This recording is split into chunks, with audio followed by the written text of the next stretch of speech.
అప్పుల బాధలు వెంటాడుతున్నాయా? అయితే 6 జేవిఆర్ వారి జాతిరత్నాలు ధరించండి. హాయ్, వెల్కమ్ టు మనం టీవీ. నేను మీ మనోజ్. ఎయిర్ ఇండియా ఫ్లైట్కి భారీ ప్రమాదం తప్పింది. నిజంగా ఒకవేళ పైలట్ కనుక ఈ ప్రయాణంలో అప్రమత్తతతో ఉండకపోతే గతంలో జరిగిన అహ్మదాబాద్ ఎయిర్ ఇండియా ఫ్లైట్ లాగే నిజంగా కుప్పకూలిపోవాల్సిన పరిస్థితి. కేవలం పైలట్ చాలా చాకచక్యంగా వ్యవహరించడంతోనే ఈ ప్రమాదం తప్పింది. ఢిల్లీ నుంచి అహ్మదాబాద్ ఒక ఎయిర్ ఇండియా ఫ్లైట్ బయలుదేరింది. 174 మంది ప్రయాణికులతో మార్నింగ్ ఒక ఫ్లైట్ బయలుదేరింది. AI2939 అనే పేరుతో ఉన్న ఎయిర్ ఇండియా ఫ్లైట్ బయలుదేరిన కొద్ది నిమిషాల్లోనే కాక్పిట్లో పొగలొచ్చాయి. సో వెంటనే ప్రయాణికులు అలర్ట్ చేయడంతో క్యాబిన్ క్రూ అంతా అలర్ట్ అయ్యారు. సో దాని తర్వాత వెంటనే ఎమర్జెన్సీ అలారం కూడా మోగడంతో సో కాక్పిట్లోకి అప్పటికే పొగలు వెళ్ళాయి. సో ఏం జరుగుతుందో అర్థం కాని సిచ్యువేషన్లో ప్రయాణికులంతా ఒక్కసారిగా భయభ్రాంతులకు గురయ్యారు. సో పొరపాటున ఇక్కడ మనం చనిపోతే గాల్లోనే పరిస్థితి ఏంటి అని వాళ్ళ ఫ్యామిలీ, వాళ్ళ పిల్లలు అన్నీ ఒకసారి మైండ్లోకి వచ్చాయి. సో కట్ చేస్తే వాళ్ళకి ఈ ఆలోచనలు తిరుగుతున్నంత లోపులోనే పైలట్ చాలా చాకచక్యంగా కాక్పిట్లోకి ఎప్పుడైతే ఇవన్నీ వచ్చాయో వెంటనే మేడే కాల్ ఇచ్చాడు. సో మేడే కాల్ ఇచ్చిన వెంటనే 30 సెకండ్స్లోనే ఫ్లైట్ని ల్యాండ్ చేశారు ఢిల్లీ ఎయిర్పోర్ట్లో.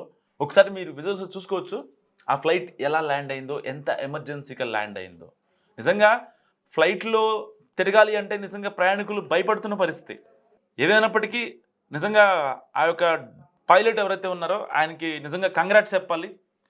ఒక రకంగా ఆ ప్రయాణికులు మొత్తం దేవుడి దయ, దేవుడి వల్లే మనం బతికున్నాం అనుకోవచ్చు.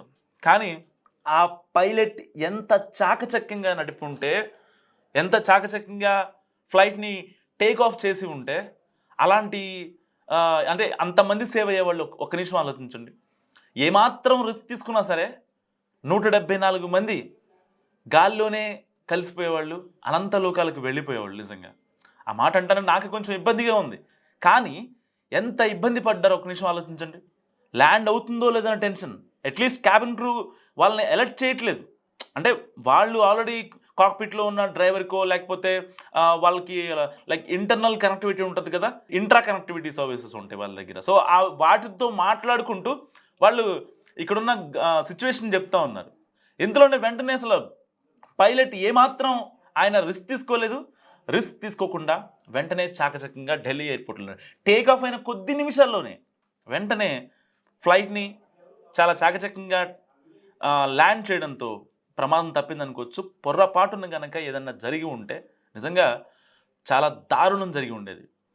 సో ఈ రోజున అహ్మదాబాద్ వెళ్లేందుకు AI2939 విమానం ఢిల్లీ నుంచి బయలుదేరింది. టేక్ ఆఫ్ అయిన కాసేపటికే కార్గో హోల్డ్ ప్రాంతంలో పొగ వచ్చినట్టు కూడా సూచన కనిపించిందని ఎయిర్లైన్ అధికారులు గుర్తించారు. దీంతో సిబ్బంది అప్రమత్తమై వెంటనే ఆ ఫ్లైట్ను ఢిల్లీకి మళ్లించారు. అనంతరం పూర్తిస్థాయి తనిఖీలు నిర్వహించారు. అయితే ఈ విమానంలో అలాంటి పొగ వ్యాపించిన సూచనలు ఏవి కనిపించలేదని తనిఖీ అనంతరం అధికారులు కూడా నిర్ధారించిన పరిస్థితి. అయితే దేశంలో విమాన ప్రయాణాలపై తరచూ వార్తలు వస్తూనే ఉన్నాయి. తాజాగా ఢిల్లీలో టేక్ ఆఫ్ అయిన ఎయిర్ ఇండియా విమానం ఒకటి వెంటనే బెందిరిగింది. కాక్పిట్లోకి పొగలు వస్తున్నాయనే సంకేతాలతో ఇలా అర్ధాంతరంగా తిరిగి ల్యాండ్ చేయాల్సిన పరిస్థితి వచ్చినట్లు కూడా అధికారులు చెప్తున్నారు. అయితే ఈ ఘటనలో ప్రయాణికులంతా చాలా సేఫ్గా, సురక్షితంగా బయటపడ్డారు. సదరు ప్రయాణికులను ప్రత్యామ్నాయ మార్గం ద్వారా వారి గమ్యస్థానాలకు చేర్చింది ఎయిర్ ఇండియా ఎయిర్లైన్స్. అయితే ఇదిలా ఉంటే గురువారం సాయంత్రం, నిన్న సాయంత్రం గౌహటి నుంచి హైదరాబాద్కు వెళ్లే ఎయిర్ ఇండియా ఎక్స్ప్రెస్ IX2884ను ఊహించని కారణంగా రద్దు చేసినట్టు కూడా అధికారులు చెప్పారు. సో ఈ విమానంలో team India fast bowler Mohammed Siraj ప్రయాణించాల్సి ఉంది. సుమారు 4 గంటలైనా ఎలాంటి అప్డేట్స్ లేకపోవడంతో అసహనం వ్యక్తం చేసిన సిరాజ్ ఈ విషయమై సదరు విమానయాన సంస్థను సోషల్ మీడియా ఎక్స్ ద్వారా వేదిక వివరణ కోరాడు. సరైన కమ్యూనికేషన్ లేకపోవడంతోనే ఇలా జరిగినట్టు సిరాజ్ పోస్టుకు సమాధానం ఇచ్చింది ఆ సంబంధిత ఎయిర్లైన్స్. సో ఏదైనా సరే ఈ రోజుల్లో ప్రమాదాలు ఎంత దారుణంగా జరుగుతున్నాయంటే ఊహించని రీతిలో జరుగుతున్నాయి. నిజంగా వాళ్ళంతా ఫ్లైట్ టేక్ ఆఫ్ అయిన తర్వాత మరికొద్ది గంటల్లో గమ్యస్థానంలో ఉంటాం అనుకున్నారు. కానీ సరిగ్గా టేక్ ఆఫ్ అయిన కొద్దిసేపటికే ఆ యొక్క పొగలు రావడం కాక్పిట్లోకి వాళ్ళకి భయభ్రాంతులకు గురి చేసింది ఆ వార్త. ఎప్పుడైతే ఆ క్యాబిన్ క్రూ ఇలా పొగలు వస్తున్నాయని చెప్పి పైలట్కి సమాచారం ఇవ్వడంతో వెంటనే పైలట్ కూడా చాకచక్యంగా నిజంగా ఆ ఫ్లైట్ని ల్యాండ్ చేయడం ఒక మంచి పరిణామం అని చెప్పుకోవచ్చు. ఏదేమైనప్పటికీ వరుస ప్రమాదాలు మనుషుల్ని, సామాన్యుల్ని, ఎక్కువగా ఫ్రీక్వెంట్గా ట్రావెల్ చేసే వాళ్ళని భయపెడుతున్నాయి. ఇంకా మనం ఎలా వెళ్ళాలి? బస్సుల్లో జరిగితే బస్సు ప్రమాదాలు, లేదంటే ఈ ఫ్లైట్లో ఇలాంటి టెక్నికల్ ఇష్యూస్, లేదంటే పొగలు రావడము, ప్రాపర్ మెయింటెనెన్స్ ఎందుకు ఉండదని కూడా చాలామంది మాట్లాడుతున్న పరిస్థితి. అంటే ఒక హై ప్రొఫైల్ కస్టమర్ కావాలంటే ఇంకొక 2000 ఎక్స్ట్రా పెడతాడు, డబ్బులు ఇబ్బంది ఏం లేదు. కానీ అక్కడ సేఫ్టీ లేదు అనే విషయం జర్నీ స్టార్ట్ అయిన తర్వాత తెలిస్తే నా ప్రాణానికి భద్రత ఉందా అనే విషయం ఫ్లైట్ ఎక్కిన తర్వాత ఆన్ బోర్డ్ అయ్యాక, so already flight take off అయిన తర్వాత తెలిసిందనుకోండి, అప్పుడు ఎలా ఉంటుంది? సామాన్యుల పరిస్థితి ఏంటి? వాళ్ళ ఫ్యామిలీలు వాళ్ళ కళ్ళలో తిరుగుతూ ఉంటాయి, పిల్లలు తిరుగుతూ ఉంటారు, అమ్మ నాన్న వాళ్ళు కళ్ళలో తిరుగుతూ ఉంటారు. అలాంటి సిచ్యువేషన్ నిజంగా రాకూడదు. ఫ్లైట్ టేక్ ఆఫ్ అవుతుంది అంటే 1-2 సార్లు నిజంగా క్రాస్ చెక్ చేయాల్సిన పరిస్థితి. చేస్తున్నామని అంటారు, మరి చేసినా కానీ ఎందుకు వస్తున్నాయి ఇలాంటివి? మీరు రియాక్ట్ అవ్వాలి. ఇలాంటి వాటికి మీరు కామెంట్ చేయాలి.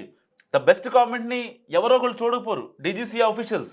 మీరు పెట్టే కామెంట్స్ చాలా కీలకం. పిచ్చి వీడియోస్కి కామెంట్స్ పెట్టడం కంటే ఇలాంటి పనికొచ్చే వీడియోకి మీరు కామెంట్ పెట్టడం ద్వారా చాలామంది చూస్తూ ఉంటారు మీ కామెంట్స్ని. ఎవరన్నా డీజీసీఏకి ఒక రెఫరెండం ఇస్తారు, ఒక సజెషన్ ఇస్తారు. మీకు మీ ఆలోచన శక్తి మేరకు మీరిచ్చే ఒక సజెషన్ అనేది చాలా కీలకం నిజంగా. సో ఏదేమైనా ఆ విమానంలో పొగలు, ఎమర్జెన్సీ ల్యాండింగ్, ఇలా ఫ్లైట్లు రద్దు అవ్వడం చాలామందిని భయభ్రాంతులకు గురి చేసిన పరిస్థితి. ఏ క్షణంలో ఏం జరుగుతుందని త్రుట్లో తప్పిన ఎయిర్ ఇండియా ప్రమాదం గురించి మీరేమనుకుంటున్నారో మస్ట్గా కామెంట్ చేయండి.